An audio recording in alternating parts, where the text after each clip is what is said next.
Right Annamayya జిల్లా రాయచోటి మండలం బోయిపల్లిలో TDP వాహనాలపై వైసీపీ కార్యకర్తలు దాడి చేశారు. వైసీపీ కార్యకర్తల దాడిలో వాహనాలు ధ్వంసమయ్యాయి. మాధవరం గ్రామంలో టీడీపీ నేత ఏర్పాటు చేసిన డిన్నర్ కు వెళ్తుండగా దాడికి దిగారు. టీడీపీ వాహనంలో ఉన్న మండిపల్లి రాంప్రసాద్ రెడ్డి కుమారుడు నిశ్చల్ నాగిరెడ్డి ఉన్నట్లుగా తెలుస్తోంది. దాడిలో ముగ్గురు టీడీపీ కార్యకర్తలకు తీవ్ర గాయాలయ్యాయి. సంఘటనా స్థలానికి చేరుకున్న ఎమ్మెల్యే మండిపల్లి రాంప్రసాద్ రెడ్డి పోలీసులకు ఫిర్యాదు చేశారు.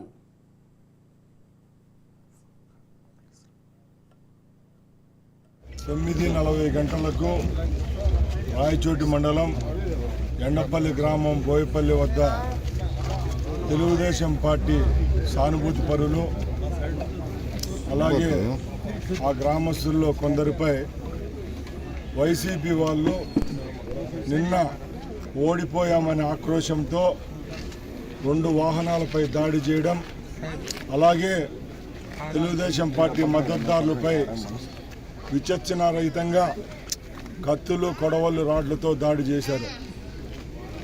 దానికి సాక్ష్యాలతో సహా మేము ఈరోజు ఇక్కడ రాయచోటి అర్బన్ స్టేషన్లో కంప్లైంట్ చేయడం జరిగింది. వాళ్ళని రాయచోటి ప్రభుత్వ హాస్పిటల్లో అడ్మిట్ చేశాము. ఇప్పుడు కూడా మేము ఇక్కడ డిఎస్పీ గారిని కలవడం జరిగింది. వాళ్ళ కంప్లైంట్ కూడా ఇచ్చాము.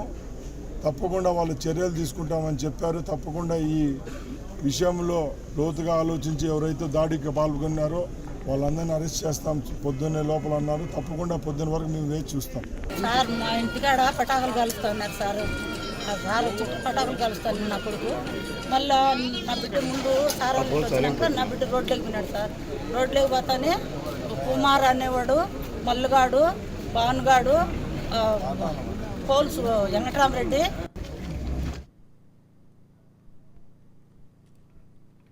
రైట్, ఇక ఇదే అంశానికి సంబంధించి మరింత సమాచారం మా ప్రతినిధి సుదర్శన్ అందిస్తారు. చెప్పండి సుదర్శన్, అంటే ఒకవైపు గెలుపు సంబరాలకి వెళ్తున్నటువంటి టీడీపీ నేతలపై వైసీపీ నేతలు లేకపోతే కార్యకర్తలు దాడి చేసినట్లుగా సమాచారం అంతోంది. మొత్తం కూడా మాధవరం గ్రామంలో ఏదైతే ఒక డిన్నర్ ఏర్పాటు చేశారో ఆ డిన్నర్కు వెళ్తుండగా టీడీపీ కార్యకర్తలు ఈ దాడి జరిగినట్లుగా తెలుస్తోంది. ఎలా చూడాలి దాడిని? అసలు అంటే పూర్తిగా గెలిచిన తర్వాత కక్ష సాధింపు అనుకోవాలా, లేకపోతే ఓర్వలేనితనం అనుకోవాలా? ఎలా చూడాలి అసలు ఈ దాడిని? నిజానికి పెద్ద ఉత్సవాలు సంబరాలు కూడా ఎక్కడ చేయట్లేదు. ఎందుకంటే ఎలక్షన్ కమిషన్ ఆదేశాల నేపథ్యంలో ఎక్కడ ర్యాలీలు కానీ బాణసంచా కానీ పెట్టకూడదంటూ ఇచ్చిన నేపథ్యంలో పోలీసులు కూడా గట్టిగా ఉన్నారు. వాటిని గౌరవించి టీడీపీ నేతలు పెద్దగా సంబరాలు కూడా చేసుకుంటున్న దాఖలాలు అయితే ఎక్కడా లేవు, చిన్న చిన్న సంఘటనలు తప్ప. కానీ ఓటమిని జీర్ణించుకోలేని వైసీపీ కార్యకర్తలు ఓడిపోయినామన్న ఆక్రోశంతో ఈ విధంగా దాడులకు తెగబడుతున్నారని మనం భావించాల్సి ఉంటది. నిన్న రాత్రి రాయచోటి మండలం బోయపల్లి వద్ద టీడీపీ వాహనంపై వైసీపీ కార్యకర్తలు దాడి చేశారు, వాహనాలను ధ్వంసం చేశారు.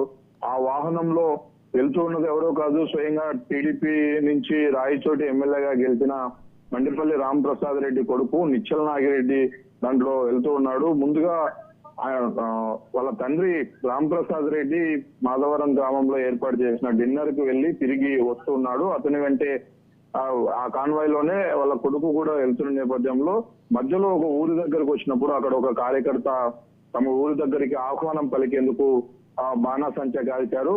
దానిని చూసి ఓర్వలేని ఆ పక్కనే ఉన్నటువంటి వైసీపీ కార్యకర్తలు ఒక్కసారిగా వచ్చి ఆ వాహనం పైన రాళ్లతో దాడి చేయడంతో వాహనం పూర్తిగా ధ్వంసమైంది. అక్కడ ఇరు వర్గాల మధ్య కొంత ఉద్రిక్త వాతావరణం ఏర్పడింది. వెంటనే విషయం తెలుసుకున్నటువంటి మండిపల్లి రాంప్రసాద్ రెడ్డి కొడుకును వెంట పెట్టుకొని పోలీస్ స్టేషన్ కి వెళ్ళి ఫిర్యాదు చేశారు. ఖచ్చితంగా అలాంటి దాడులకు పాల్పడిన వైసీపీ మూకలను అరెస్ట్ చేయాలంటూ కూడా వాళ్ళు ఆందోళనకు దిగిన పరిస్థితి. అయితే 24 గంటల్లో వాళ్ళు ఎక్కడున్నా కూడా ఉదయం కల్లా అరెస్ట్ చేస్తామంటూ పోలీసులు హామీ ఇవ్వడంతో అక్కడ కొంత వివాదము సర్దుమణిగింది. ఎందుకంటే రాయచోటి చాలా కాలం నుంచి అక్కడ వైసీపీకి కంచుకోటగా ఉన్నది. అలాంటి కంచుకోటలను బద్దలు కొడుతూ మండిపల్లి రాంప్రసాద్ రెడ్డి అనూహ్య విజయాన్ని సాధించాడు. దానిని రిజల్ట్ వచ్చి 3 రోజులు అవుతున్నా అక్కడ ఉన్నటువంటి వైసీపీ నేతలు జీర్ణించుకోలేకపోతున్నారు. అందుకే ఈ విధంగా దాడులకు తెగబడుతున్నారు అంటూ కూడా టీడీపీ నేతలు ఆరోపిస్తూ ఉన్న పరిస్థితి కనిపిస్తుంది. ఇంకా అక్కడక్కడ ఉద్రిక్త పరిస్థితులు అయితే నెలకొంటూ ఉన్నాయి. ఆడికి ఎక్కడ కూడా సంబరాలకు టీడీపీ నేతలు వీలైనంత వరకు దూరంగానే ఉంటున్నారు. పెద్దగా బాణసంచ కాలిస్తే పోలీసులు ఎక్కడికక్కడ అడ్డుకుంటూ ఉన్నారు. అయినా కూడా వైసీపీ నేతలు ఇంకా కవ్వింపు చర్యలకు పాల్పడము, దాడులకు పాల్పడడం చూస్తూ ఉంటే ఇంకా ఖచ్చితంగా టీడీపీ నేతలు కూడా ప్రతిఘటించాల్సిన పరిస్థితులు అయితే ఉన్నాయి. అయితే పోలీసులు చాలా వరకు చాకచక్యంగా నిన్న జరిగినటువంటి సంఘటనను సర్దుమణిగే విధంగా చేశారు. కాకపోతే వాళ్ళను వెంటనే అరెస్ట్ చేసి ప్రొడ్యూస్ చేయకపోతే మాత్రం టీడీపీ నుంచి కూడా కొంత తీవ్ర పరిణామాలు ఉండే అవకాశాలు కనిపిస్తూ ఉన్నాయి. Vijay, right, thank you Sudarshan.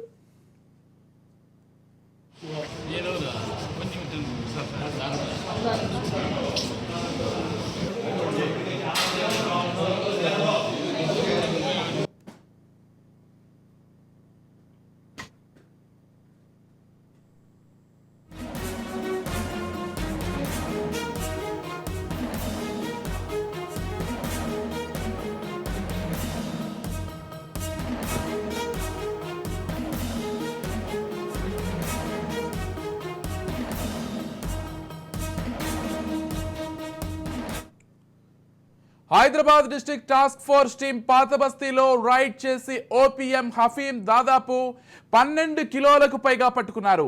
OPM అంటే నల్ల మందు, దీనిని హఫీం అంటారు. దీని ధర కిలో 1,20,000 ఉంటుంది. స్థానికంగా 5,000 రూపాయలు గ్రామ్ అమ్ముతారు. ప్యాకెట్ ధర కిలో 20,000, స్థానికంగా 2,000 రూపాయలకు గ్రామ్ అమ్ముతారు.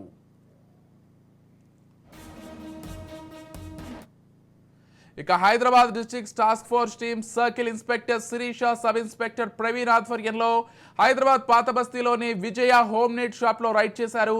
షాప్ నిర్వహించే రాజును అదుపులోకి తీసుకుని విచారించగా అతను రాజస్థాన్ నుండి కొనుగోలు చేసి ఇక్కడికి తీసుకొచ్చి గ్రాముల్లో అమ్ముతున్నట్లు తేలింది. రైట్, ఇక ఇదే అంశానికి సంబంధించి మరింత సమాచారం అందించడానికి మా క్రైమ్ బ్యూరో చీఫ్ ఇన్నారెడ్డి సిద్ధంగా ఉన్నారు. చెప్పండి ఇన్నారెడ్డి. విజయ్, మనకు తెలుసు తెలంగాణ ముఖ్యమంత్రి రేవంత్ రెడ్డి ఎట్టి పరిస్థితుల్లో తెలంగాణలో డ్రగ్స్ కానీ మత్తు పదార్థాలు కానీ దొరకడానికి అవకాశం లేదు, ఎట్టి పరిస్థితుల్లో దీన్ని సీరియస్ యాక్షన్ తీసుకోవాలని చెప్తున్న నేపథ్యంలో పోలీసులు కూడా గట్టి నిఘా పెట్టిన నేపథ్యంలో పాతబస్తీలో భారీ ఎత్తున దాదాపుగా 12 కిలోలకు పైగా ఓపీఎం డ్రగ్ ను స్వాధీనించడం జరిగింది. ఇది పాతబస్తీలో అంటే దిగువ స్థాయి వ్యక్తులు ఎక్కువగా వాడుతుంటారు ఈ ఓపీఎం మందును. ఇదంతా కూడా పాతబస్తీలో ఎప్పటి నుంచో దందా కొనసాగుతుందని చెప్పని కూడా పోలీసు దృష్టిలో వచ్చింది. దీనికి సంబంధించి district task force team raid చేసి పట్టుకునే నేపథ్యంలో ఈ 12 కిలోల ఓపీఎం హఫీం ను పట్టుకునే నేపథ్యం మనకు గమనించవచ్చు. ఇదే కాకుండా దీని ప్యాకెట్ ధర దాదాపుగా 1,25,000 ఉంటుందని చెప్పి అంటారు. దాన్ని భారీ ఎత్తున దాన్ని డబ్బులు అమ్ముతున్న నేపథ్యంలో ఈ గ్యాంగ్ అరెస్ట్ చేయడం జరిగింది. దీంట్లో ఈ ఓపీఎం ను ఎప్పటి నుంచి ఈ గ్యాంగ్ దీన్ని అమ్ముతున్నారు, ఎవరెవరికి అమ్ముతున్నారు, దీంట్లో ఎవరైతే షాప్ యజమాని రాజు ఎవరైతే ఉన్నారో అతనికి ఎవరు ఇతను సప్లై చేశారన్న దాని మీద కూడా ప్రస్తుతం పోలీసులు ఎంక్వైరీ చేస్తా ఉన్నారు. ఈ రకంగా ఇంకా ఎక్కడైనా ఉన్నాయా ఇలాంటి షాపులు, ఈ ఓపీఎం ను డెలివరీ చేసే షాపులు కానీ తర్వాత అమ్మే షాపులు కానీ దాని మీద రాజు దగ్గర నుంచి కొంత సమాచారం తీసుకొని మరికొన్ని షాపులు గుర్తించడం జరిగింది. అయితే ఈ ఓపీఎం ను ఎక్కడి నుంచి తీసుకొస్తున్నారు, ఎవరెవరు సప్లై చేస్తున్నారు, తర్వాత ఇది ప్రధానంగా పిల్లల్ని టార్గెట్ చేసుకుని అమ్ముతున్నట్టు కొంత సమాచారం ఉంది. అదే కాకుండా అక్కడ పనిచేసే శ్రామికులు ఎవరైతే ఉన్నారో అందరూ కూడా ఎక్కువగా దీన్నే వాడుతున్నారు, మత్తు పదార్థంగా వస్తున్న కూడా తెలిసింది. మొత్తం మీద ఈ రాజును విచారిస్తే ఇంకా చాలా విషయాలు బయటకు వచ్చే అవకాశం ఉంది. ఈ సప్లయర్స్ అంటే ఎక్కడ తయారు చేస్తున్నారు, ఎవరు దీన్ని డెలివరీ చేస్తా ఉన్నారు, ఏ రకంగా అమ్ముతున్నారు, అన్ని విషయాల మీద కూడా ప్రస్తుతం పోలీసులు రాజును అరెస్ట్ చేసి ప్రస్తుతం విచారణ చేస్తున్న పరిస్థితి చూస్తా ఉన్నాం. దీని ప్యాకెట్ ధర 1,20,000 ఉంటుంది. దానికి 5 గ్రాములు 5,000 రూపాయలకి అని చెప్పని కూడా భారీ ఎత్తున రేట్లకు అమ్మి పబ్లిక్ ను ఈ రకంగా మత్తులు చూస్తున్న ఈ వ్యాపారస్తులు ఎవరైతే ఉన్నారో ఈ వ్యాపారస్తుల మీద నిఘా పెట్టిన నేపథ్యంలో బయటపడిందని చెప్పుకోవచ్చు.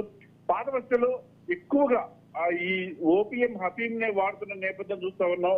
ఇంకా చాలా మంది అమ్ముతున్నారు షాపుల వాళ్ళు అని చెప్పి తెలుస్తున్న నేపథ్యంలో ఆ షాపులు ఏంటి, తర్వాత ఎవరు డెలివరీ చేస్తున్నారన్న విషయం మీద ప్రస్తుతం దృష్టి ఆ దిశగా ఎంక్వైరీ కొనసాగుతా ఉంది. Vijay, right, thank you Inna Reddy.